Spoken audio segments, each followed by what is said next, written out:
Hi everybody, and welcome back to our series of videos on Redgate ReadyRoll, part of the Redgate SQL Toolbelt. In previous videos we've looked at how we can create a fresh ReadyRoll project and import an existing development database schema into that project. We've also looked at how we can add static data to that project and set a baseline so we can determine which changes have yet to be deployed when it comes to push those changes up the environment chain. In the last video we looked at how we can capture changes from Visual Studio, and in today's video I'd like to look at how we can capture changes from SQL Server Management Studio. So I'm going to switch over into Management Studio and find our development database. Remember, we're working with database DevOps_Tom. And in the previous video we added a new column to our article prices table to store our price in US dollars. So we now have this new column, price USD, and remember we included this data update so that it worked out for us what the price in US dollars would be by multiplying our standard base price by 1.3 as part of that deployment. So what I'm going to do now is go through exactly the same process, but this time we're going to add a new column for our price in euros for when we're selling to Europe. And we'll look at how we can capture that change in our ReadyRoll project, even though we've actually authored that change in SQL Server Management Studio. So first of all, let's come to our article prices table and enter the designer. We'll add that new column in, price in euros, and that's going to be a money column once again.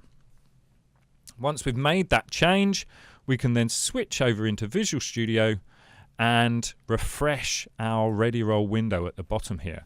And this is going to do a comparison between our development database, where we've just made that change to the article prices table, and the project that is present here in Visual Studio. And we can see that it's detected that we've got this article prices table difference, and if we double click on this it will show us that in our database we have this price EUR column, but that doesn't currently exist in our project version. So to add this incremental migration script, all I'm going to do is click import and generate script, and just like before you'll see it adds this numerically ordered migration script with that suggested change script in there. So once again, alter table, article prices, add price EUR.